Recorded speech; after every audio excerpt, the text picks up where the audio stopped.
Hello बच्चों, नमस्कार। क्या हाल चाल, कैसे हैं आप सब? आई होप स्वस्थ होंगे, मस्त होंगे, फिट और फाइन होंगे। बच्चों, आज cell the unit of life इस चैप्टर का अपन आखिरी लेक्चर डिस्कस करेंगे, जिसमें हमें क्या क्या पढ़ना होगा। एक तो बेटा अपन लोग पढ़ेंगे केंद्रक के बारे में, ठीक है। केंद्रक के बाद हम लोग पढ़ेंगे गुण सूत्र के बारे में, और गुण सूत्र के बाद अपने को पढ़ना है सूक्ष्म काय के बारे में। किस बारे में पढ़ना होगा बेटा? सूक्ष्म काय के बारे में पढ़ना होगा। तो एक एक करके ये सारी चीजें डिस्कस करेंगे। शुरू करते हैं बेटा केंद्रक के साथ, यानी कि न्यूक्लियस के साथ। केंद्रक अर्थात न्यूक्लियस।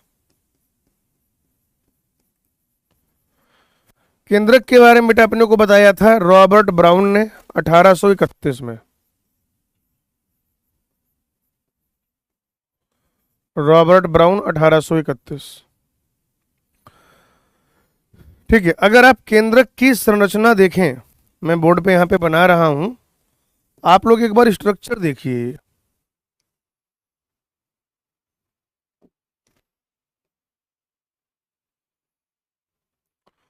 और जब भी आप यह स्ट्रक्चर देखेंगे तो आपको ये पता लगेगा, आपको ये आइडिया लगेगा कि दरअसल केंद्रक की जो संरचना है आखिरकार वो होती कैसी है।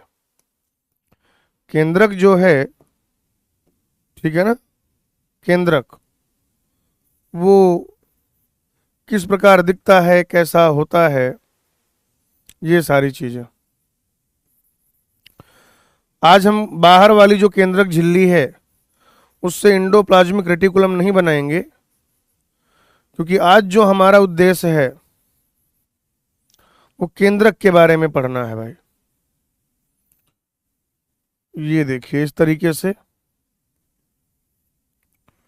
ये यहां पर कुछ पोर लाइक स्ट्रक्चर आपको दिखाई दे रहे हैं, कुछ छिद्र दिखाई दे रहे हैं, जिन्हें न्यूक्लियर पोर या केंद्रक छिद्र कह दिया जाएगा।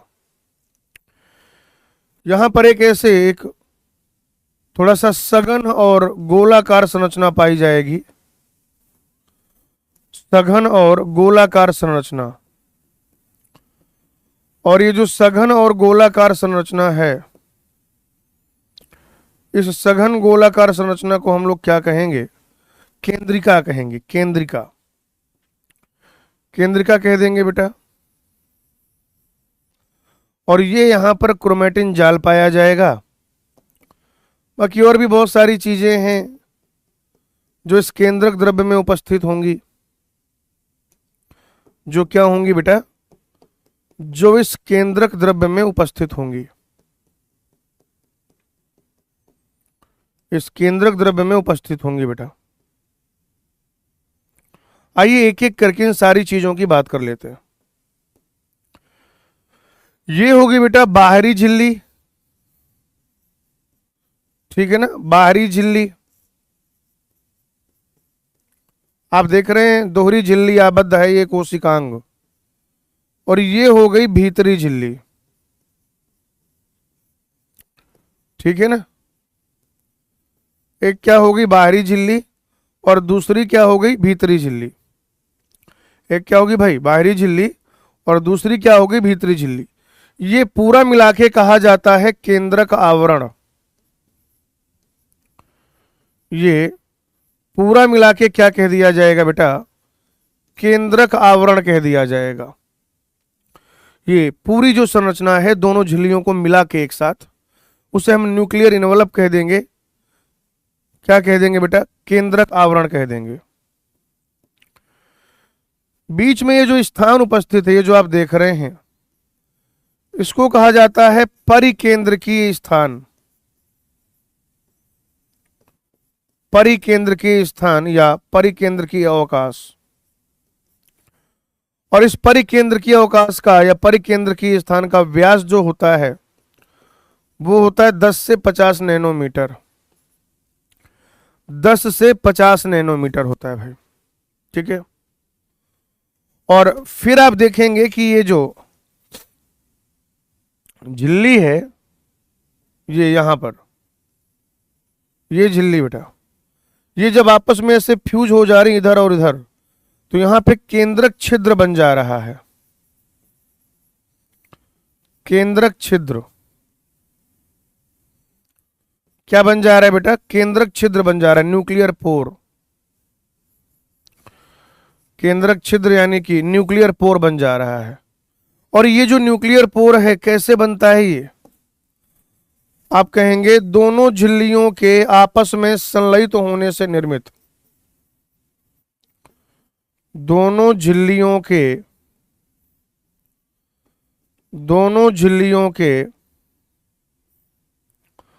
आपस में, दोनों झिल्लियों के आपस में संलयित होने से निर्मित। जब दोनों न्यूक्लियर मेम्ब्रेन फ्यूज हो जाती हैं, या आप देखिए जब ये दोनों न्यूक्लियर मेम्ब्रेन आपस में फ्यूज हो जाती हैं, आपस में संलयित हो जाती हैं, तो केंद्रक छिद्र का निर्माण होता है। और केंद्रक छिद्र का फायदा क्या है सबसे बड़ा, बताइए जरा मुझे। तो केंद्रक छिद्र का फायदा यह है कि जीव द्रव्य तथा केंद्रक द्रव्य के बीच परिवहन, जीव द्रव्य तथा केंद्रक द्रव्य के मध्य, जीव द्रव्य तथा केंद्रक द्रव्य के मध्य आरएनए एवं प्रोटीन का, आरएनए एवं प्रोटीन का परिवहन। ठीक है भाई, आरएनए और प्रोटीन का परिवहन होता है बच्चों, ध्यान से याद रखिएगा।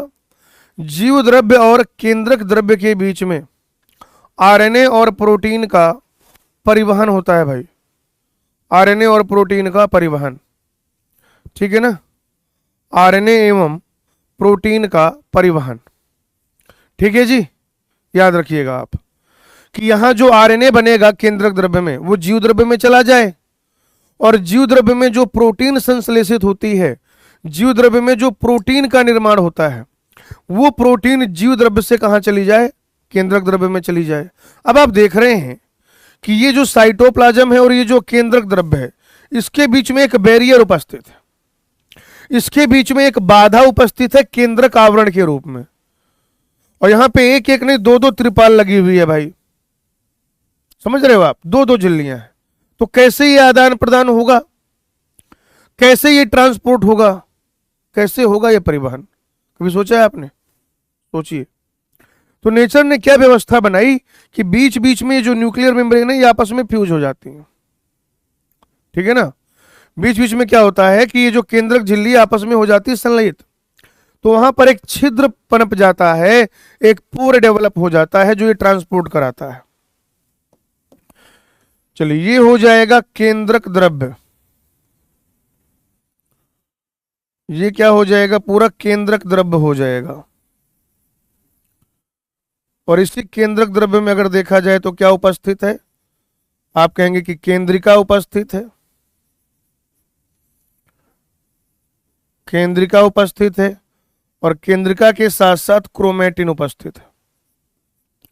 और भी बहुत सारी चीजें हैं, ये मुख्यतया दो चीजें यहां उपस्थित हैं भाई। ये जो आप संरचना देख रहे हैं इसे आप केंद्रिका कहेंगे साहब, केंद्रिका, न्यूक्लियोलस, इसे आप कहेंगे केंद्रिका यानी कि न्यूक्लियोलस, केंद्रिका कह देंगे आप इसे, न्यूक्लियोलस कह देंगे भाई साहब, न्यूक्लियोलस। ठीक है, क्या सीन है न्यूक्लियोलस का, क्या सीन है आइए समझा देता हूं मैं आपको। गोलाकार झिल्ली रहित स्फेरिकल संरचना है, सघन है और झिल्ली रहित है, झिल्ली रहित, नॉन मेम्ब्रेनस है बेटा, नॉन मेम्ब्रेनस है। तो ये केंद्रक द्रव्य में फ्रीली प्रेजेंट रहेगा। आप कहेंगे केंद्रक द्रव्य में स्वतंत्र रूप से उपस्थित, केंद्रक द्रव्य में स्वतंत्र रूप से उपस्थित। और ये होता है राइबोसोमल आरएनए निर्माण का सक्रिय स्थल।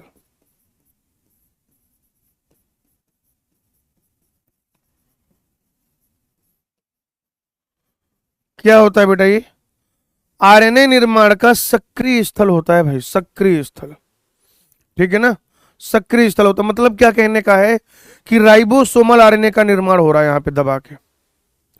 अभी आप एक चीज समझो, जिन सेल में प्रोटीन का संश्लेषण हो रहा होगा, ध्यान से सुनना, जिन सेल में, जिन कोशिकाओं में प्रोटीन का संश्लेषण ज्यादा हो रहा होगा, उन कोशिकाओं में अधिक राइबोसोम की आवश्यकता होगी। सही है कि नहीं? जहां पे अधिक प्रोटीन की आवश्यकता होगी, अधिक प्रोटीन की, वहां पर क्या हो रहा होगा बताइए मुझे? तो वहां पर बेटा आपको राइबोसोम ज्यादा चाहिए होगा, और जहां पर आपको राइबोसोम ज्यादा चाहिए होगा, जहां पर आपको राइबोसोम ज्यादा चाहिए होगा, वहां पर राइबोसोमल आरएनए ज्यादा चाहिए होगा, क्योंकि राइबोसोमल आरएनए जो भिन्न भिन्न प्रकार के हैं वो क्या करते हैं, आरएनए के निर्माण में सहायक होते हैं भाई।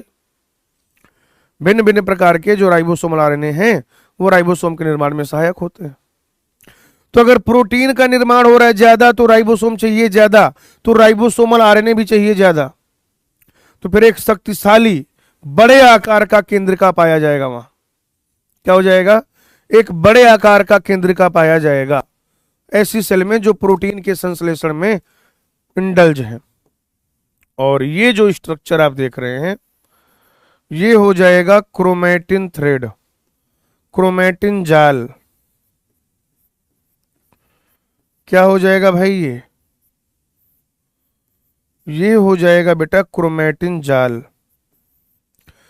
तो केंद्रक आवरण, केंद्रक द्रव्य, केंद्रिका और क्रोमैटिन जाल बेसिकली जो आनुवांशिक पदार्थ है अंतरावस्था में जब आप देखेंगे इंटरफेज में, यानी कि जब कोशिका विभाजित नहीं हो रही होती है, तो वो कुछ ऐसे ही पाया जाता है, क्रोमैटिन जाल के रूप में पाया जाता है। फटाफट से यहां तक देखिए फिर आगे बढ़ेंगे।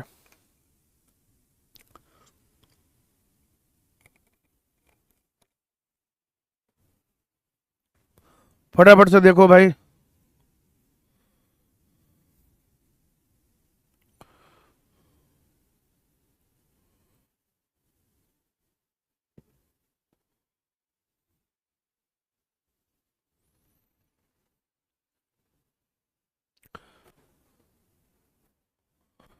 चलिए यहां तक हो गया।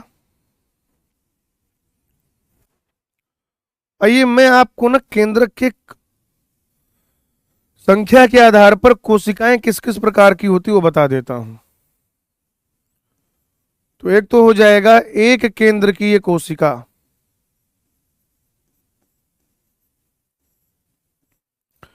एक केंद्र की ये कोशिका,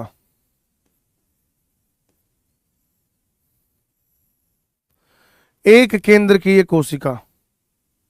और यह जो एक केंद्र की ये कोशिका है मतलब क्या हो जाएगा बताओ?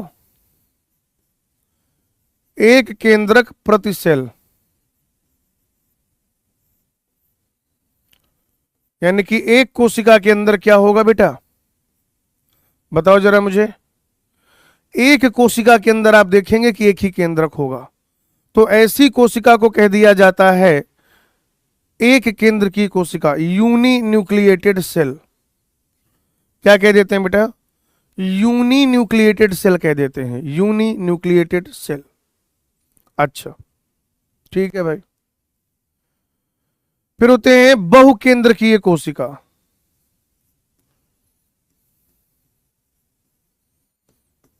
बहुकेंद्र की ये कोशिका,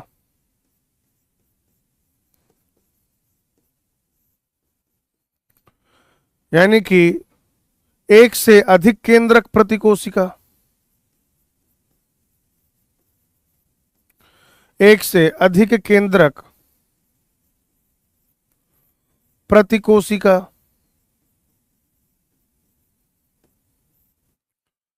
कोई भी ऐसी सेल जहां पर एक सेल के अंदर एक से अधिक केंद्रक पाया जाए, क्या हो जाए बेटा?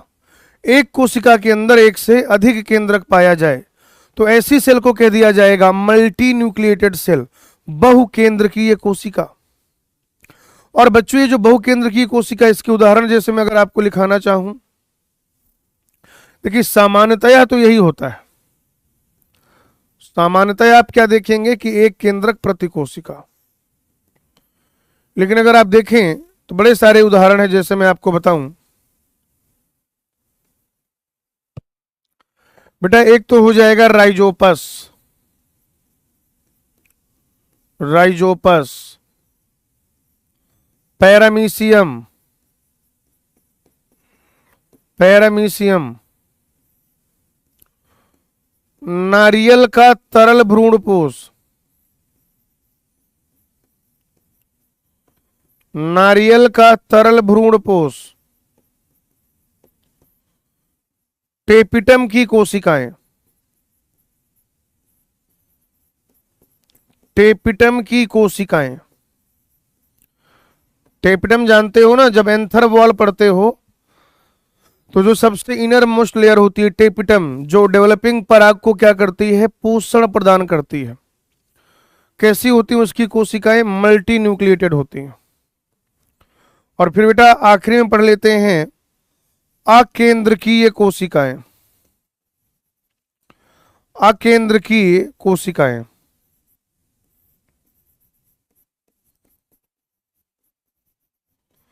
अकेंद्रकीय कोशिकाएं बेटा अकेंद्रकीय कोशिकाओं का मतलब क्या है कि कोशिका में केंद्रक ही नहीं है बेटा, कोशिका में केंद्रक जो है वो अनुपस्थित है। कोशिका में क्या हो रहा है? केंद्रक जो है अनुपस्थित है। वो कोशिका में केंद्रक नहीं पाया जा रहा है बेटा, पाया नहीं जा रहा, अनुपस्थित है। जैसे अगर आप याद करें तो चालनी नलिका तत्व यानी कि सीब ट्यूब एलिमेंट, चालनी नलिका तत्व यानी कि सीब ट्यूब एलिमेंट। और इसके अलावा क्या? चालनी नलिका तत्व के अलावा दूसरी चीज आप कहेंगे कि स्तनधारियों में परिपक्व आरबीसी,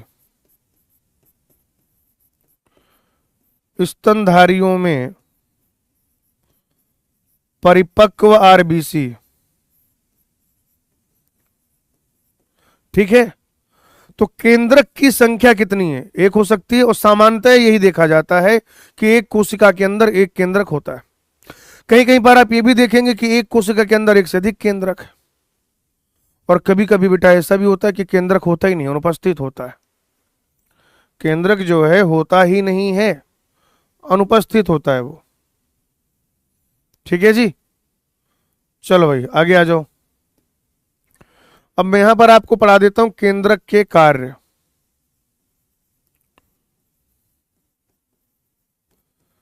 देखिए केंद्रक के मुख्य कार्य क्या क्या है। एक तो आनुवांशिक सूचनाओं का संग्रह या आनुवांशिक पदार्थ का संग्रह। आप देखते हैं कि जो मुख्यतया डीएनए है वो क्रोमोजोम के रूप में कहां पर व्यवस्थित है? केंद्रक के अंदर व्यवस्थित। कहां पर व्यवस्थित है? केंद्रक के अंदर व्यवस्थित है। ठीक है, दूसरा हो जाएगा आप कहेंगे कोशिका के कार्यों का नियंत्रण। कोशिका के कार्यों का नियंत्रण।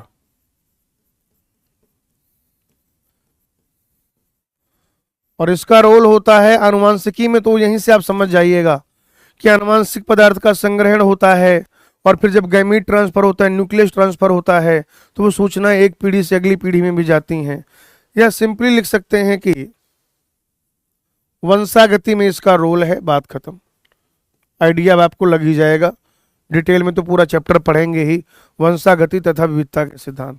तो ये हो गए आपके केंद्रक के मुख्य कार्य कि कोशिका के कार्यों का नियंत्रण करेगा, आनुवंशिक पदार्थ यहीं पे संग्रहित होता है, और ये वंशागति में भी जो है हेल्पफुल होता है।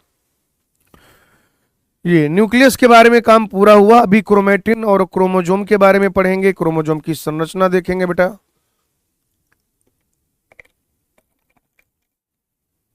देखते चलिए इसको।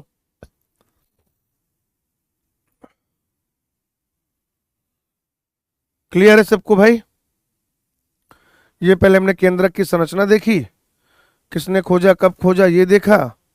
और फिर बेटा अगले पेज में जो हमें बात करनी है उसके कार्य और केंद्रक की संख्या के आधार पर कोशिकाओं के प्रकार। तो बेटा एक चीज होती है क्रोमेटिन।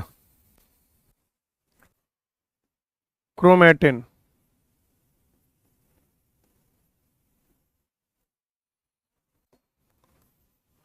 यहां लिखूं बीच में, क्रोमेटिन।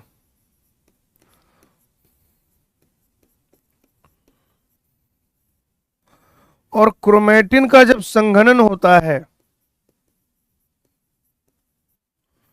क्रोमेटिन का जब संघनन होता है तो बेटा बनता है गुणसूत्र, यानी कि क्रोमोजोम।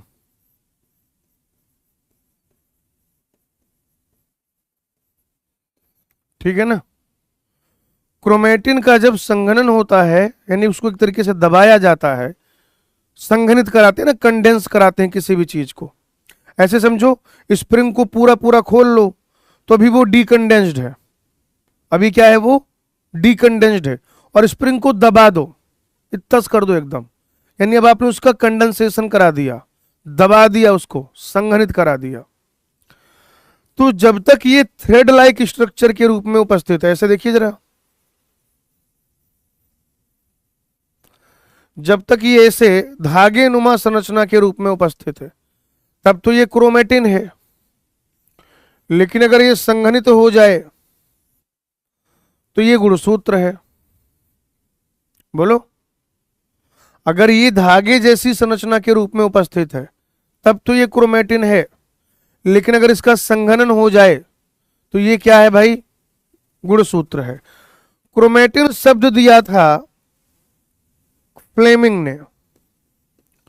अगर कभी पूछा जाए कि क्रोमेटिन शब्द किसने दिया तो आप कहेंगे कि फ्लेमिंग ने दिया, जबकि गुणसूत्र जो शब्द है वो वाल्डेयर ने दिया था।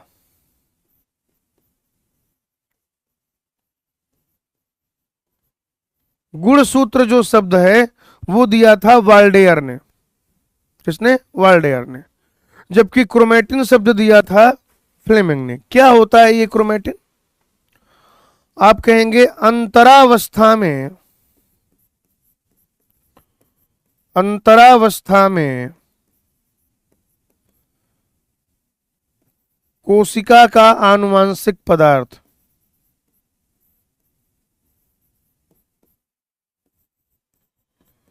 अंतरावस्था का मतलब क्या है? जब कोशिका विभाजित नहीं करती। लिख लो कहीं पर, फिर मेरे से मत कहना सर आप बताते नहीं हो बेसिक से। बेसिक है भाई। अंतरावस्था यानी कि जब सेल विभाजन की तैयारी कर रही होती है, तो उस अंतरावस्था के दौरान, इंटरफेज के दौरान, कोशिका का जो आनुवांशिक पदार्थ होता है, जेनेटिक मटेरियल होता है, तो अंतरावस्था में केंद्रक के अंदर वो क्रोमेटिन के रूप में व्यवस्थित होता है। गुणसूत्र क्या है? आप कहेंगे क्रोमेटिन का संघनित रूप। क्रोमेटिन का संघनित रूप। अगर आप इस क्रोमेटिन का संघनन करा दें तो वो क्रोमोजोम बन जाएगा। क्रोमोजोम बन जाएगा भाई। क्रोमेटिन के रंजन के लिए एक क्षारीय डाई प्रयोग की जाती है। रंजन इसका किससे होता है बेटा? एक क्षारीय डाई से होता है, एक बेसिक डाई से होता है, और उस क्षारीय डाई का नाम होता है एसिटाकार्मिन। ये डाई का नाम है, कलर का नाम है, जिससे आप क्रोमेटिन को रंग देते हो। वो रंग, वो डाई, वो रंजक, वो अभिरंजक, जिसके साथ आप क्या करते हो? क्रोमेटिन के साथ फिर होली खेलते हो। उसका क्या नाम है? एसिटाकार्मिन नाम है। और अगर आप क्रोमेटिन के कंपोजिशन की बात करें कि क्रोमेटिन में क्या क्या पाया जाता है, तो बेटा क्रोमेटिन में पाया जाता है डीएनए, क्रोमेटिन में पाया जाता है आरएनए, क्रोमेटिन में पाया जाता है हिस्टोन प्रोटीन, क्रोमेटिन में पाया जाता है हिस्टोन प्रोटीन, और साथ ही साथ क्रोमेटिन में पाया जाता है गैर हिस्टोन प्रोटीन। डीएनए पाया जाएगा, आरएनए पाया जाएगा, हिस्टोन प्रोटीन पाया जाएगा और गैर हिस्टोन प्रोटीन पाया जाएगा। ये सारी चीजें मिलकर क्रोमैटिन बनाती हैं। और अगर आप इसी क्रोमैटिन को कंडेंस कर देते हो, दबा देते हो, संघनित कर देते हो, तो क्रोमोजोम बन जाता है, गुणसूत्र बन जाता है। और ये जो गुणसूत्र है, आप कहेंगे मानव में 23 जोड़ी गुणसूत्र उपस्थित होते हैं। द्विगुणित कोशिका की बात कर रहे हैं। जैसे कहेंगे मानव की, मनुष्यों की द्विगुणित कोशिका में, मानव की द्विगुणित कोशिका में 23 जोड़े गुणसूत्र पाए जाते हैं, यानी कि 46 गुणसूत्र पाए जाते हैं। 23 जोड़े गुणसूत्र उपस्थित होते हैं। 23 जोड़े गुणसूत्र उपस्थित होते हैं, जिनमें लगभग 2 मीटर डीएनए वितरित होता है। एक्चुअली वो 2.2 मीटर होता है। एनसीईआरटी ने यहां पे लगभग क्या लिखा हुआ है, लगभग 2 मीटर, ठीक है ना। एक्चुअली होता है 2.2 मीटर, जिनमें लगभग 2 मीटर डीएनए वितरित होता है, जिनमें लगभग 2 मीटर डीएनए वितरित होता है। आप मतलब समझ पा रहे हैं इस बात का, मैं क्या कह रहा हूं आपसे। मैं आपसे सिर्फ इतना कहना चाह रहा हूं कि बेटा ये जो टोटल 46 गुणसूत्र पाए जाएंगे ऐसे ऐसे करके, 1 2 3 4 5 6 30 40 45 46, उस 46 गुणसूत्रों में जो टोटल डीएनए है भाई, टोटल डीएनए, अगर आप उस टोटल डीएनए को काउंट करो, अगर आप उस टोटल डीएनए की लेंथ को मेजर करो, तो वो 2.2 मीटर, यानी कि लगभग कितनी आएगी बताइए मुझे। तो आप कहेंगे सर वो लगभग 2 मीटर आएगी, ठीक है ना, लगभग 2 मीटर आएगी। इसको देखिए, फिर मैं आपको गुणसूत्र की संरचना पढ़ाता हूं।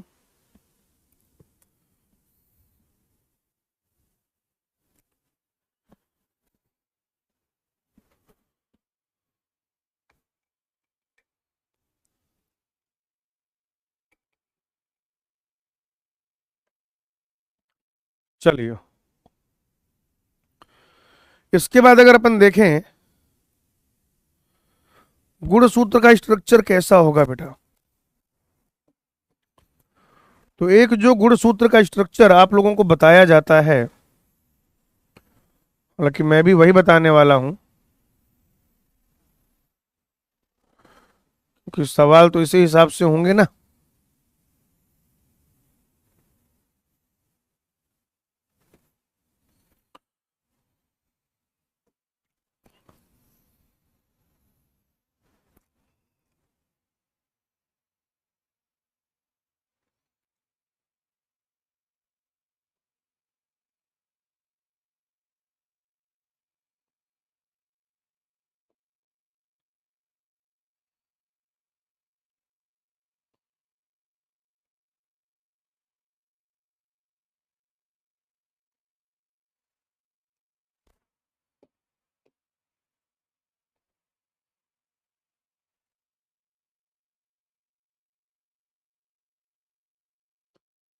ये कुछ इस तरीके से संरचना होती है बेटा, याद रखिएगा।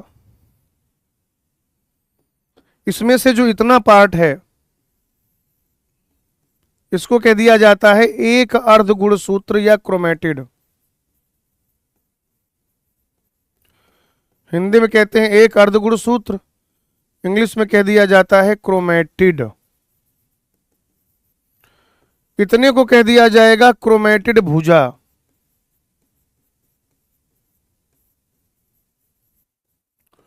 क्रोमैटिड भुजा। और ये पूरा इतना बड़ा क्या हो जाएगा, मध्यावस्था का गुणसूत्र। गुणसूत्रों के अध्ययन के लिए जो सबसे बढ़िया व्यवस्था होती है, जो सबसे बढ़िया अवस्था होती है बेटा, वो होती है मेटाफेज, वो होता है मध्यावस्था। तो मध्यावस्था में जब आप देखेंगे तो जो ये एक गुणसूत्र है वो दो अर्धगुण सूत्रों का बना होता है। आप कहेंगे मेटाफेज में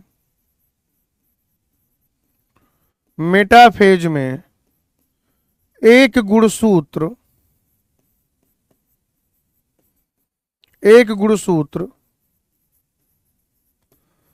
दो अर्ध गुण सूत्रों का बना होता है। एक गुणसूत्र दो अर्ध गुण सूत्रों का बना होता है। ये जो आप डायग्राम देख रहे हैं यहां पर, ये बेसिकली कब कौन सी अवस्था का होगा? मेटाफेज का होगा। आप कहेंगे मेटाफेज गुण सूत्रों के अध्ययन की सबसे अच्छी अवस्था है। गुण सूत्रों के अध्ययन के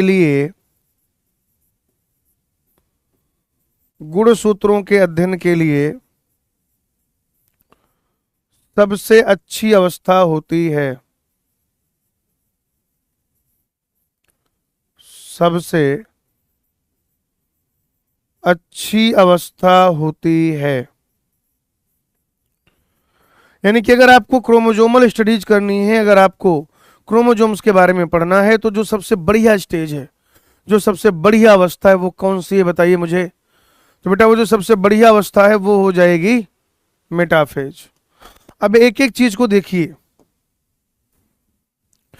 ये जो संरचना आप देख रहे हैं कवरिंग टाइप, ये जो कवरिंग है इसको कहा जाता है पेलिकल। ये क्या है? प्रोटीन की बनी हुई कवरिंग है। प्रोटीन की बनी हुई कवरिंग। ये अंदर मान लेते हैं डीएनए है, सारी चीजें होती हैं भाई। एक तरीके से ये जो किनारे का टुकड़ा होता है इसको कहते हैं टीलोमियर।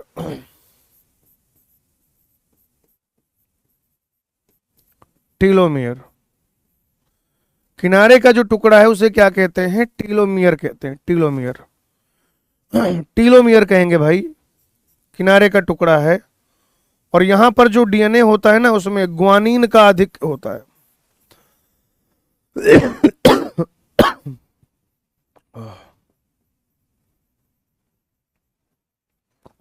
ठीक है भाई।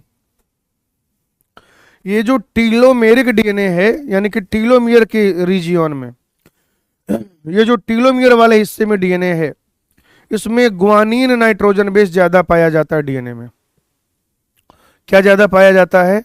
Guanine nitrogenous base. Guanine nitrogenous base. और अगर आप यहां पर देखें तो ये जो जहां पर दोनों अर्धगुण सूत्र मिलते हैं इसको कहा जाएगा गुणसूत्र बिंदु। गुणसूत्र बिंदु, या इसी को कहते हैं सेंट्रोमियर, या इसी को कहते हैं प्राथमिक संकीर्णन।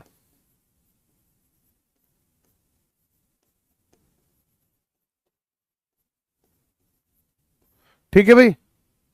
गुणसूत्र बिंदु कह लीजिए, या सेंट्रोमियर कह लीजिए, या प्राथमिक संकीर्णन कह लीजिए, क्योंकि इसकी अपेक्षाकृत पूरा जो क्रोमोजोम है कैसे थोड़ा सा ऐसे बेलनाकार दिखाई दे रहा है। यहां पे आके बिल्कुल वो क्या हो जा रहा है? कंस्ट्रिक्ट हो जा रहा है। यहां पर जब आप इसे देखेंगे तो इसका क्या हो जाता है बच्चों? संकीर्णन हो जाता है, कंस्ट्रिक्शन हो जाता है। तो इसलिए इसको क्या कह दिया जाता है? प्राथमिक संकीर्णन। आप कहेंगे दोनों क्रोमेटिड यहीं पर मिलते हैं। दोनों क्रोमेटिड यानी कि दोनों अर्धगुणसूत्र, दोनों क्रोमेटिड यहीं पर जुड़े होते हैं।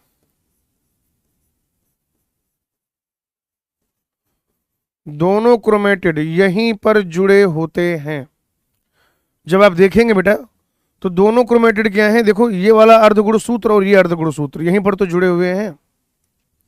अच्छा, फिर ये जो हरे पेन से आपने बनाया इसको कहते हैं काइनेटोकोर। ये जो आपने हरे पेन से बनाया इसको कहते हैं काइनेटोकोर।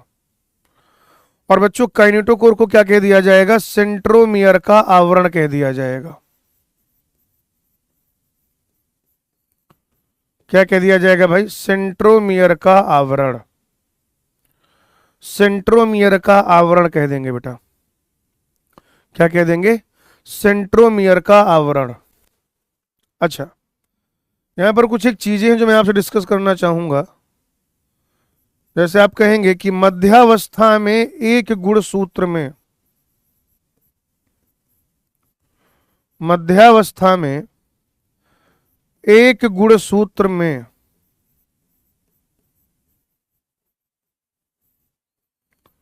मध्यावस्था में एक गुणसूत्र में, ठीक है, तो क्या हो जाएगा बताओ जरा? एक होगा सेंट्रोमियर, दो होंगे काइनेटोकोर,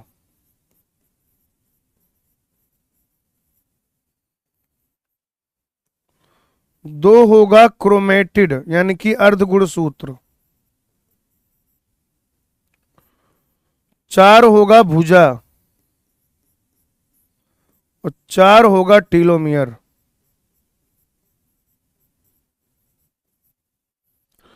एक गुणसूत्र, दो अर्धगुणसूत्र, चार भुजाएं, एक सेंट्रोमियर, दो काइनेटोकोर, ये किनारा ये किनारा ये किनारा ये किनारा, एक दो तीन और चार टीलोमियर।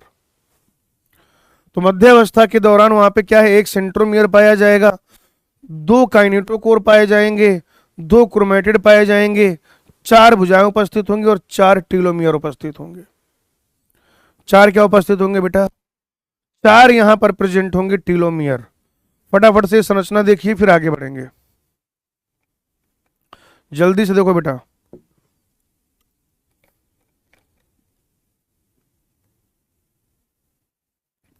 जल्दी से संरचना देखिए आप गुणसूत्र की, और फिर उसके बाद अपन लोग आगे पढ़ेंगे। चलो भाई, ये देख लिया आपने? देख लिया ना? एक सवाल कभी कभी बनता है ना, संतति अर्धगुणसूत्र या सिस्टर क्रोमेटिड या असंतति अर्धगुणसूत्र। इधर देखिए, जैसे अगर यहां पर देखा जाए, पहली बात तो आप समझो कि संतति अर्धगुणसूत्र का मतलब क्या है।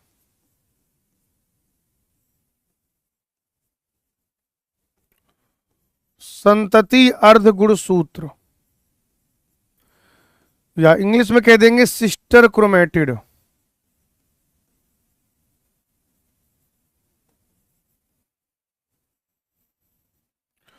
ठीक है ना? संतति अर्धगुणसूत्र या सिस्टर क्रोमेटिड। तो बेटा इसमें एक चीज तो डिफिनेशन ये हो जाएगी, आप ऐसे कह सकते हैं कि दो क्रोमेटिड,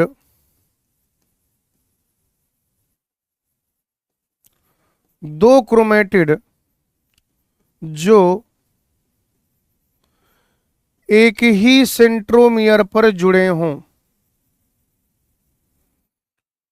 एक ही सेंट्रोमियर पर जुड़े हों। सही है ना? कोई भी दो क्रोमेटिड जो एक ही सेंट्रोमियर पे जुड़े हों, या और आसान भाषा में समझिए, एक ही क्रोमोजोम के दो क्रोमेटिड,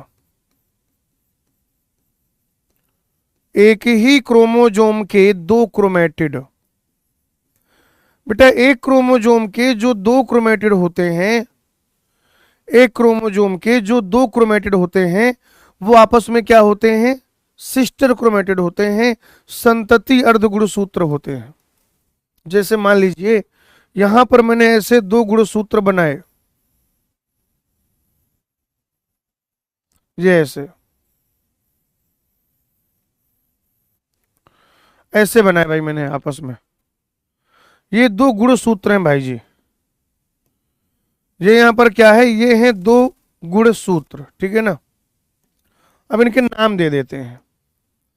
ये है अर्धगुणसूत्र ए और ये है अर्धगुणसूत्र बी, ये है अर्धगुणसूत्र सी और ये है अर्धगुणसूत्र डी।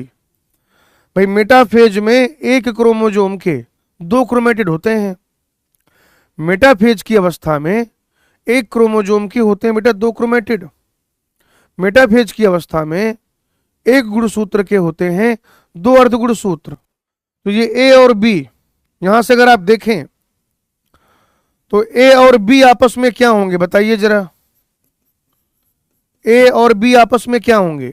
क्या ये दोनों एक ही क्रोमोसोम के अलग अलग क्रोमेटिड हैं? यस। क्या ये दोनों क्रोमेटिड एक ही सेंट्रोमियर पे जुड़े हैं? यस। तो ये हो जाएंगे संतति अर्धगुणसूत्र। ये क्या हो जाएंगे बेटा? ये हो जाएंगे संतति अर्धगुणसूत्र।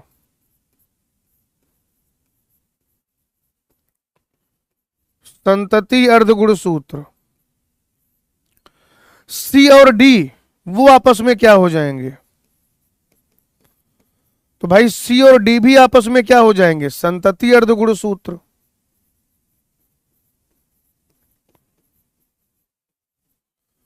सी और डी भी आपस में क्या हो जाएंगे बताइए जरा? संतति अर्धगुणसूत्र। लेकिन अगर ए और सी की आपस में आप बात करें, ए व सी, ये और ये, क्या ए और सी एक ही क्रोमोसोम के दो क्रोमेटिड हैं? नहीं। क्या ए और सी एक सेंट्रोमियर पे जुड़े हैं? नहीं। तो आप कहेंगे ए व सी ये आपस में क्या है? असंतति अर्धगुणसूत्र। असंतति अर्धगुणसूत्र। इंग्लिश में कह दिया जाएगा नॉन सिस्टर क्रोमेटिड। इंग्लिश में क्या कहेंगे भाई? Non sister chromatid. Non sister chromatid. ठीक उसी प्रकार से आप देखिए ए व डी, तो ए और डी जो हैं क्या वो एक सेंट्रोमियर पे जुड़े हैं? नहीं। क्या वो एक क्रोमोसोम के दो क्रोमेटिड हैं? नहीं। तो ए और डी भी आपस में क्या हो जाएगा? असंतति अर्धगुणसूत्र। असंतति अर्धगुणसूत्र। असंतति अर्धगुणसूत्र। ठीक उसी प्रकार से बी और सी देखिए आप, क्या बी और सी एक सेंट्रोमियर में आपस में जुड़े हैं? नहीं। क्या बी और सी एक ही क्रोमोसोम के दो क्रोमेटिड हैं? नहीं। तो बेटा बी और सी भी आपस में क्या हो जाएंगे? असंतति अर्धगुणसूत्र। असंतति अर्धगुणसूत्र। और ठीक उसी प्रकार से बी और डी को आप देखिए, क्या बी और डी एक ही सेंट्रोमियर पे जुड़े हुए हैं? क्या? नहीं। क्या बी और डी एक ही क्रोमोसोम के दो क्रोमेटिड हैं? क्या? नहीं, बिल्कुल नहीं भाई। तो फिर हम इन्हें भी क्या कह देंगे? असंतति अर्धगुणसूत्र। असंतति अर्धगुणसूत्र।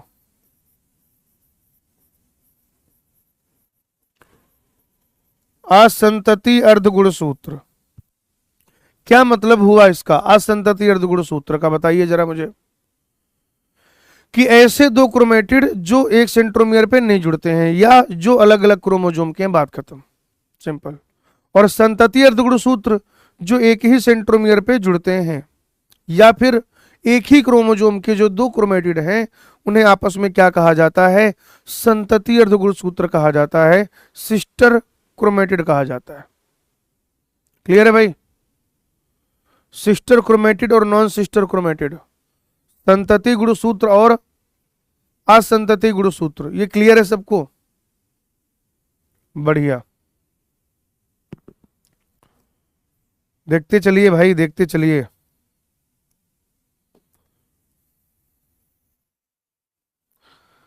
यहां पर एक चीज और पढ़ेंगे, भुजा अनुपात।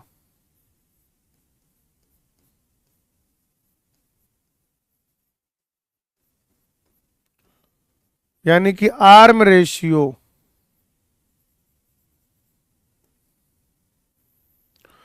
भुजा अनुपात आर्म रेशियो। ये भुजा अनुपात यानी कि आर्म रेशियो क्या होता है?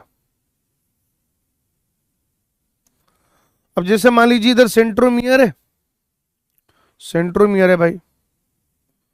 अब एक छोटी भुजा है और एक बड़ी भुजा है। क्या है भाई? ये जो है छोटी भुजा है और ये क्या है बेटा, बड़ी भुजा है। बड़ी भुजा यानी कि लॉन्ग आर्म। छोटी भुजा यानी कि शॉर्ट आर्म। ठीक है ना, छोटी भुजा यानी कि शॉर्ट आर्म और बड़ी भुजा यानी कि लॉन्ग आर्म। छोटी भुजा को कहा जाता है पी आर्म, पी कहते हैं इसको। पी क्यों कहते हैं, क्योंकि ये फ्रेंच वर्ड पेटिट से आया है और पेटिट का मतलब होता है छोटा। एक फ्रेंच वर्ड है पेटिट जिसका मतलब होता है छोटा, और इसीलिए जो छोटी भुजा है उसको क्या कह दिया जाता है, पी आर्म, पी भुजा। और ये जो बड़ी भुजा है इसको कह दिया जाता है क्यू भुजा। यूं तो भुजा अनुपात निकालने के बहुत सारे तरीके हैं, लेकिन सही मायने में जो आर्म रेशियो का सबसे प्रचलित मेथड है वो है क्यू बाई पी, यानी कि बड़ी भुजा डिवाइडेड बाई छोटी भुजा।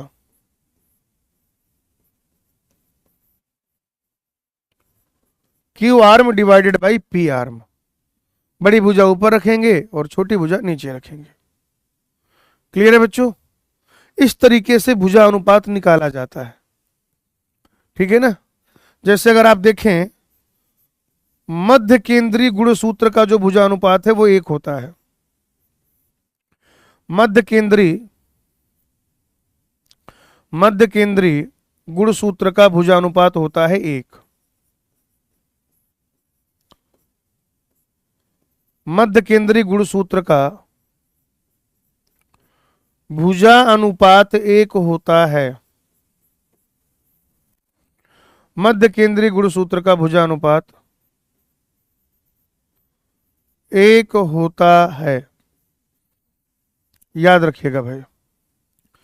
ये जो मध्य केंद्रीय गुणसूत्र होते हैं इनका भुजानुपात कितना होता है, 1 होता है। आपको कि सर ये मध्य केंद्रीय गुणसूत्र क्या है, आइए पढ़ लेते हैं। पहले इतना देख लीजिए, फिर मैं आपको मध्य केंद्रीय गुणसूत्र भी पढ़ा देता हूं। ये देखो फटाफट से, संतति अर्धगुण सूत्र का क्या कॉन्सेप्ट है वो देख लो, और बेटा भुजा अनुपात का क्या सीन है वो देख लो।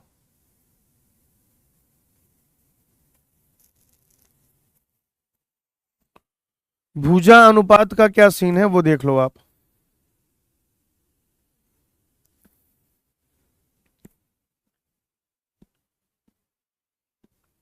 चलिए अब मैं आपको पढ़ाने जा रहा हूं गुणसूत्र बिंदु की स्थिति के आधार पर गुणसूत्रों के प्रकार।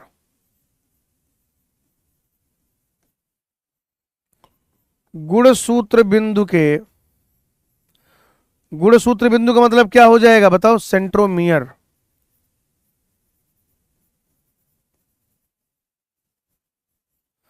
गुणसूत्र बिंदु की स्थिति के आधार पर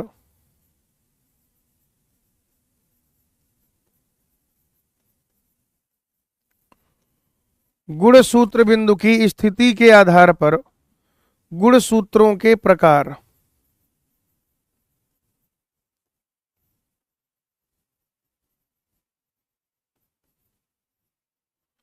ठीक है जी, क्या पढ़ रहे हैं अपन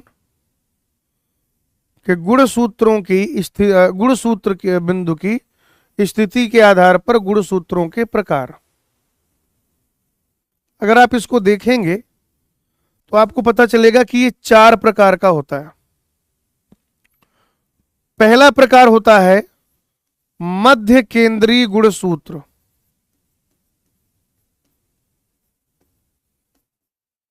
मध्य केंद्रीय गुणसूत्र, इंग्लिश में कहेंगे मेटासेंट्रिक क्रोमोजोम। मेटासेंट्रिक क्रोमोजोम कहेंगे बेटा। मेटासेंट्रिक क्रोमोजोम का क्या सीन है वो देखो आप, मैं बताता हूं आपको।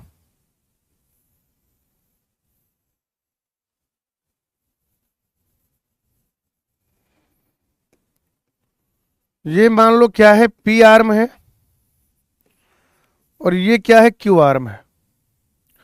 तो यहां पर आप देखेंगे कि P बराबर Q, यानी कि सेंट्रोमियर मध्य में उपस्थित है।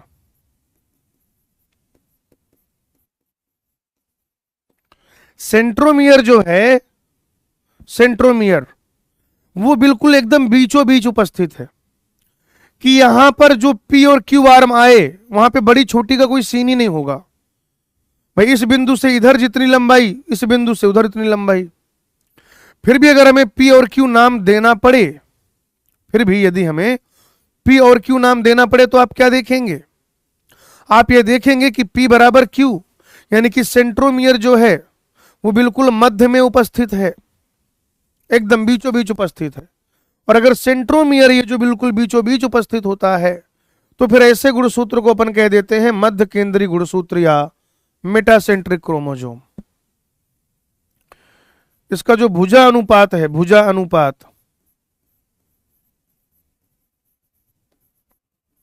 भुजा अनुपात वो क्या है, चूंकि P बराबर Q है तो वो 1 आ जाएगा भाई, 1।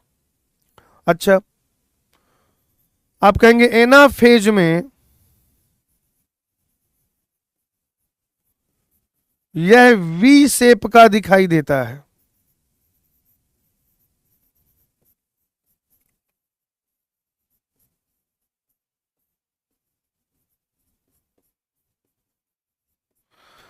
भाई क्या है, एनाफेज में आप जानते हैं कि जो सिस्टर क्रोमेटिड है वो अलग अलग हो जाते हैं। माइटोसिस के एनाफेज में जो सिस्टर क्रोमेटिड है वो अलग अलग हो जाते हैं, सेंट्रोमियर बीच से क्या हो जाता है, टूट जाता है।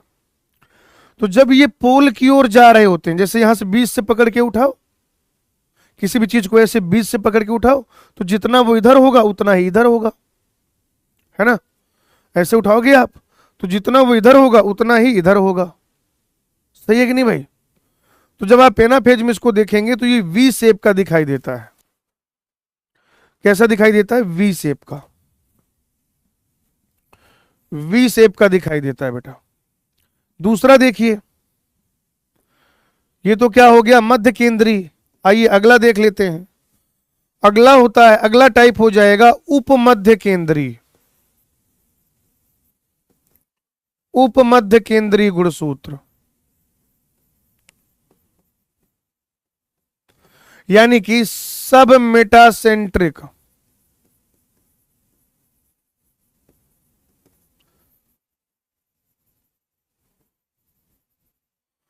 सब मेटासेंट्रिक क्रोमोसोम।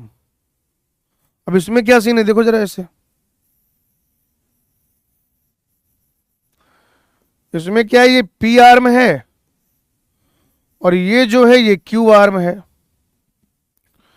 यानी पी जो है, पी आर्म वो क्या है, क्यू से छोटा है। भाई एक बड़ी और एक छोटी भुजा दिखाई देगी तो पी आर्म छोटी वाली होती है, क्यू आर्म बड़ी वाली होती है, तो पी आर्म क्यू आर्म से छोटी है। इसका मतलब क्या हुआ, आप कहेंगे सेंट्रोमियर मध्य बिंदु के आसपास उपस्थित है, मध्य बिंदु के आसपास उपस्थित है। ठीक है भाई, एकदम सेंटर पे ना होके थोड़ा सा दाएं बाएं रहेगा ताकि एक पी आर्म दिखाई दे, एक क्यू आर्म दिखाई दे। तो यहां पे जब भुजा अनुपात आप निकालेंगे तो वो क्या हो जाएगा, 1 से ज्यादा आएगा। क्यू बाई पी करेंगे तो क्या आ जाएगा, 1 से ज्यादा आ जाएगा। जो भी भुजानुपात आएगा वो 1 से ज्यादा आएगा। और जब आप इसको एनाफेज में देखेंगे तो ये एल शेप का दिखाई देता है। यहां पे मैंने पूरी बात लिखी है, यहां पे मैं आपसे कह रहा हूं कि ये एनाफेज में कैसा दिखाई देगा, एल शेप का दिखाई देगा। चलिए नेक्स्ट टाइप पर चलते हैं बेटा। नेक्स्ट टाइप जो है उसको कहते हैं अग्रबिंदु गुणसूत्र, अग्रबिंदु गुणसूत्र। और ये जो अग्रबिंदु गुणसूत्र है एक्रोसेंट्रिक क्रोमोजोम कहा जाएगा इसे। अग्रबिंदु जो गुणसूत्र है इसे क्या कहा जाएगा? Acrocentric chromosome. यानी कि ये एकदम अब किनारे के पास उपस्थित है आपका क्या? सेंट्रोमियर। बीच के आसपास नहीं, किनारे, किनारे पर भी नहीं, एकदम किनारे के पास। Not at the end but at near the end. किनारे के पास उपस्थित होगा। मैं ये नहीं कह रहा हूं कि किनारे पर उपस्थित होगा। तो यहां पर ये क्या हो गई? P arm. और ये क्या हो गई बेटे? Q arm. यहां आपको पता चल रहा है कि जो पी आर्म है वो क्यू आर्म से बहुत ज्यादा छोटी है। पी आर्म जो है वो क्यू आर्म से बहुत ज्यादा छोटी है। मतलब क्या हुआ? आप कहोगे कि सेंट्रोमियर किनारे के पास उपस्थित है। सेंट्रोमियर किनारे के पास उपस्थित है। इसका जो भुजा अनुपात है, क्योंकि क्यू भुजा काफी बड़ी है, तो अब ये जो भुजा अनुपात है ये एक से और ज्यादा आएगा, मच मच ग्रेटर देन 1। और बच्चों ये दिखाई देता है जे शेप का। जब आप इसको देखेंगे एनाफेज की अवस्था में तो ये आपको दिखाई देगा जे शेप का, जे के जैसा। ठीक है ना? और तीसरा, चौथा टाइप जो हमें पढ़ना है, अंत केंद्रीय गुणसूत्र बेटा। अंत केंद्रीय गुणसूत्र। अंत केंद्रीय गुणसूत्र। और बच्चों ये जो अंत केंद्रीय गुणसूत्र होता है, इंग्लिश में कहते हैं इसको टीलोसेंट्रिक। इसमें एक ही भुजा पाई जाती है, टीलोसेंट्रिक क्रोमोजोम। ऐसे एक ही भुजा पाएंगे। ये क्या है भाई? ये तो सेंट्रोमियर है। यहां पे ये हो गया सेंट्रोमियर, यहां पे ये हो गया सेंट्रोमियर, यहां पे ये हो गया सेंट्रोमियर। तो जो अंत केंद्रीय गुणसूत्र होते हैं, जो टीलोसेंट्रिक क्रोमोजोम होते हैं, आप यहां पे लिखेंगे कि सेंट्रोमियर किनारे पर उपस्थित, एकदम किनारे पर होता है बेटा, किनारे पर उपस्थित। और ये कैसा है बेटा? एक ही आर्म है इसमें। मतलब जैसे आप इसको पकड़ के यहां से उठा लो, बस एक ही आर्म है। क्या तरीका है? एक तो आप इसको बीचों बीच पकड़ के ऐसे रखो, ऐसे मेटासेंट्रिक, थोड़ा इधर पकड़ लो, सब मेटासेंट्रिक, थोड़ा इधर पकड़ लो, सब मेटासेंट्रिक। लेकिन यहां से पकड़ो एक्रोसेंट्रिक, यहां से पकड़ो एक्रोसेंट्रिक। लेकिन अगर आप इसको ऐसे पकड़ो, अब टीलोसेंट्रिक, क्या? टीलोसेंट्रिक। तो कैसा दिखाई दे रहा है? आई शेप का दिखाई देता है ये। जब आप इसे एनाफेज में देखेंगे तो बच्चों यह दिखाई देता है आई शेप का। ठीक है? और टेक्निकली अगर आप देखें वैज्ञानिक दृष्टिकोण से, तो इसके लिए जो भुजा अनुपात है वह परिभाषित ही नहीं होगा। क्योंकि भुजा अनुपात आप कब निकालेंगे? जब सही मायने में दो भुजाएं उपस्थित होंगी।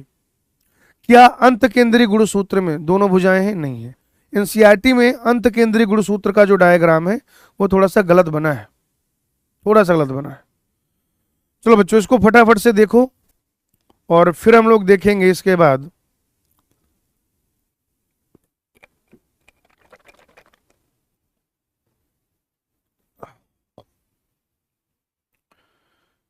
इसको देखो बेटा, और फिर इसके बाद हम लोग देखेंगे, क्या देखेंगे बताइए जरा? द्वितीयक संकीर्णन। इसके बाद में आपको पढ़ाएंगे द्वितीयक संकीर्णन। आ जाइए बेटा। द्वितीयक संकीर्णन।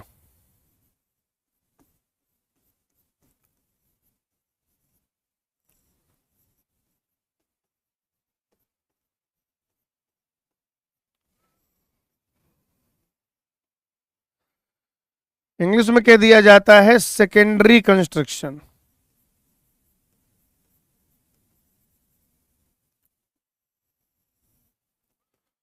ठीक है बच्चों, द्वितीयक संकीर्णन यानी कि सेकेंडरी कंस्ट्रक्शन। और बच्चों ये जो द्वितीयक संकीर्णन है ये जो सेकेंडरी कंस्ट्रक्शन है क्या है ये समझते हैं।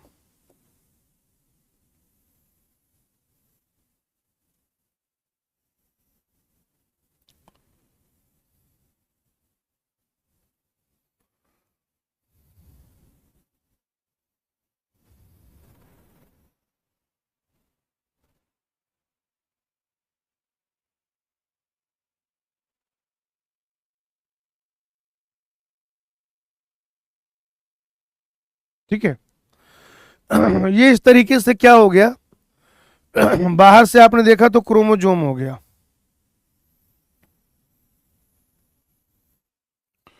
ये इसमें क्या हो गया, डीएनए हो गया, डीएनए। बच्चों ये किनारे का टुकड़ा है, इसे क्या कह देंगे, टीलोमियर, दोनों तरफ होता है। ये क्या है, किनारे का टुकड़ा है, टीलोमियर कह देंगे, टीलोमियर, टीलोमियर कह देंगे। फिर उसके बाद ये जो आप देख रहे हैं ये हो जाएगा प्राथमिक संकीर्णन। ये बेटा प्राथमिक संकीर्णन है, प्राइमरी कंस्ट्रक्शन, यानी कि जहां पे सेंट्रोमियर उपस्थित होता है। अगर आप कुछ गुणसूत्र देखेंगे, अगर आप कुछ गुणसूत्र देखेंगे, सारे नहीं कुछ, there are very few chromosome are such type, is it. चलिए क्या होगा बच्चों कि किसी किसी गुणसूत्र में क्या होता है कि इस प्राथमिक संकीर्णन के अतिरिक्त एक और संकीर्णन पाया जाता है जिसे अपन लोग क्या बोलते हैं, द्वितीयक संकीर्णन बोलते हैं, द्वितीयक संकीर्णन बोलते हैं, सेकेंडरी कंस्ट्रक्शन बोलते हैं, या इसी को कह दिया जाता है NOR, nucleolus organiser region.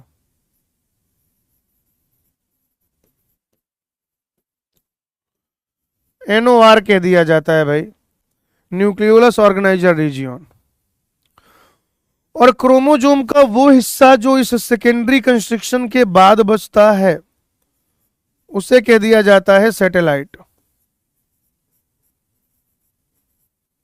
Satellite कह दिया जाता है। सेकेंडरी कंस्ट्रक्शन के बाद जो हिस्सा बचा रहता है क्रोमोजोम का, सेकेंडरी कंस्ट्रक्शन के बाद जो हिस्सा बचा रहता है क्रोमोजोम का, उसे हम और आप मिलकर क्या कहते हैं, सैटेलाइट कहते हैं। आइए एक एक पॉइंट में आपको बता देता हूं। आप कहेंगे कि कुछ गुणसूत्रों में, सब में नहीं भाई, कुछ गुणसूत्रों में एक, कुछ गुणसूत्रों में प्राथमिक संकीर्णन के अतिरिक्त, प्राथमिक संकीर्णन के अतिरिक्त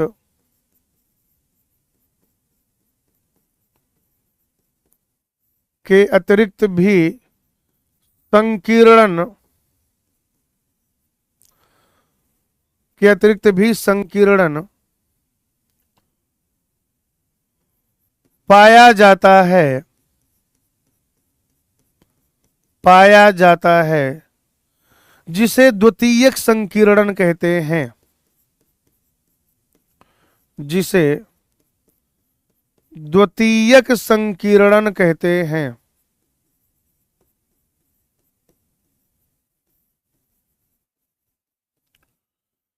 जिसे द्वितीयक संकीर्णन कहते हैं। क्या कहते हैं, द्वितीयक संकीर्णन, सेकेंडरी कंस्ट्रक्शन।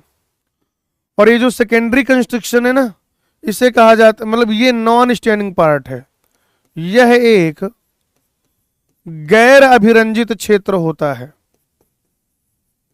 यह एक गैर अभिरंजित नॉन स्टैंडिंग पार्ट है भाई, क्षेत्र होता है।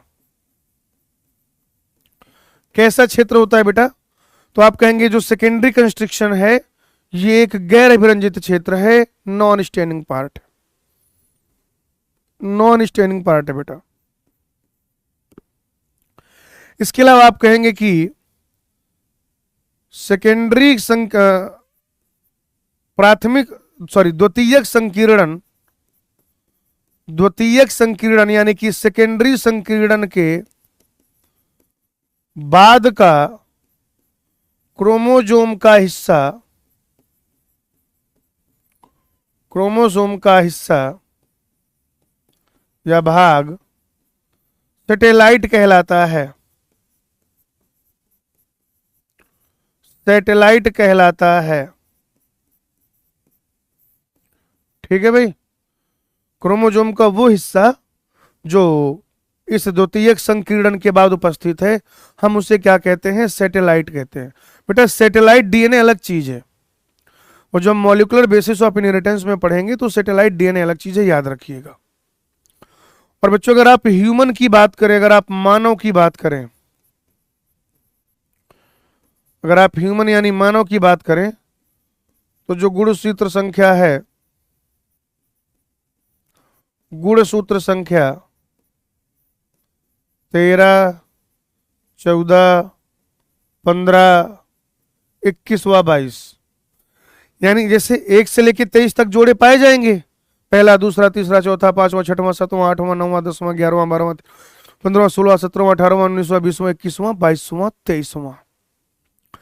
तो जो 13वें नंबर का जोड़ा है, 14वें नंबर का जोड़ा है, 15वें नंबर का जोड़ा है, 21वें नंबर का जोड़ा, 22वें नंबर का जोड़ा है, यानी जो 13वें नंबर का क्रोमोसोम है, 14वें नंबर का क्रोमोसोम है, 15वें नंबर का क्रोमोसोम है, 21वां और 22वां जो क्रोमोसोम है, वहां पर द्वितीयक संकीर्णन अर्थात सेकेंडरी कंस्ट्रक्शन उपस्थित होता है। तो देखिए बेटा, ये हमने कहां से पढ़ना शुरू किया, यहां से। सबसे पहले हमने केंद्रक के बारे में पढ़ा, न्यूक्लियस की पूरी संरचना देखी बेटा, ठीक है ना, पूरा डायग्राम, केंद्रक आवरण, केंद्रक द्रव्य, क्रोमैटिन, केंद्रिका कैसा होता है, कहाँ होता है, क्या करता है, केंद्रक छिद्र का क्या महत्व है, कैसे बनता है, परिकेंद्र की स्थान क्या है, केंद्रक द्रव्य में क्या क्या उपस्थित हैं, क्रोमैटिन क्या है। फिर अगर कोशिका में एक केंद्रक है तो क्या कहेंगे, बहुत सारे हैं तो क्या कहेंगे, नहीं है तो क्या नाम दिया जाएगा, केंद्रक के कार्य कौन कौन से हैं, फंक्शन कौन कौन से हैं, ये सारी चीजें भी हमने क्या करी बेटा, यहाँ पे डिस्कस करी। ठीक है भाई, और इसके बाद हमने पढ़ना शुरू किया कि क्रोमैटिन क्या और क्रोमोसोम क्या है, या किसी एक क्रोमैटिन से जो क्रोमोसोम है वो कैसे बन जाता है, क्रोमैटिन में ऐसी कौन सी प्रक्रिया चलती है कि क्रोमोसोम का निर्माण हो जाता है, क्रोमोसोम बन जाता है। ठीक है, रंगने के लिए कौन सी डाई का प्रयोग करते हैं, कौन से स्टेन का प्रयोग किया जाता है, हमने बेटा ये भी पढ़ा। क्रोमैटिन का कंपोजिशन क्या है, क्रोमैटिन में कौन कौन सी चीजें पाई जाती हैं, डीएनए पाया जाता है क्या, आरएनए पाया जाता है क्या, हिस्टोन प्रोटीन पाए जाते हैं क्या, गैर हिस्टोन प्रोटीन पाए जाते हैं क्या। गैर हिस्टोन का मतलब क्या, जो हिस्टोन ना हो, कोई अपना है कोई गैर है, तो गैर हिस्टोन मतलब हिस्टोन के अलावा कोई प्रोटीन, ठीक है ना, तो वो बिल्कुल पाए जाते हैं यहाँ पर। मानव में कितना डीएनए है उस 23 जोड़े गुणसूत्र में, वो सारी चीजें। फिर गुणसूत्र की संरचना, अर्ध गुणसूत्र, क्रोमोसोम, क्रोमेटिड की भुजा, मध्यावस्था का गुणसूत्र, उसका पूरा डिटेल भी हमने पढ़ा भाई। ठीक है, फिर हमने यहाँ पे दो कॉन्सेप्ट और देखे, एक तो सिस्टर क्रोमेटिड और नॉन सिस्टर क्रोमेटिड वाला, संतति अर्धगुणसूत्र और असंतति अर्धगुणसूत्र वाला। इसके अलावा यहीं पर हमने पढ़ा बेटा भुजा अनुपात, क्या पढ़ा बेटा, भुजा अनुपात।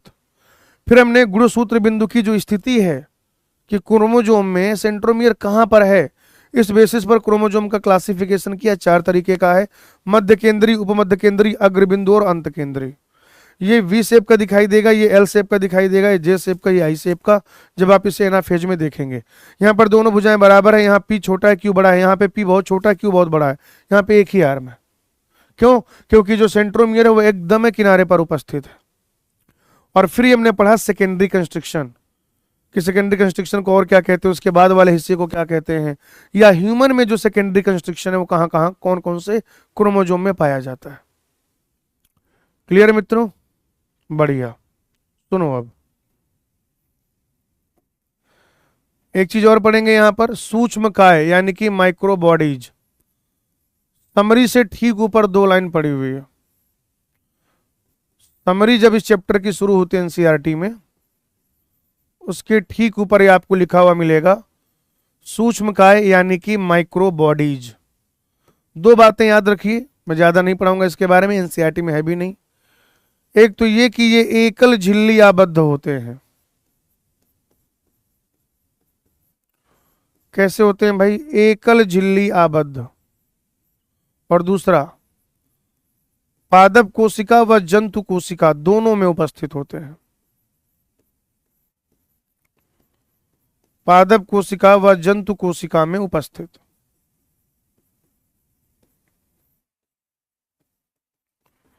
पादप कोशिका व जंतु कोशिका में उपस्थित, ये देखने वाली बात है।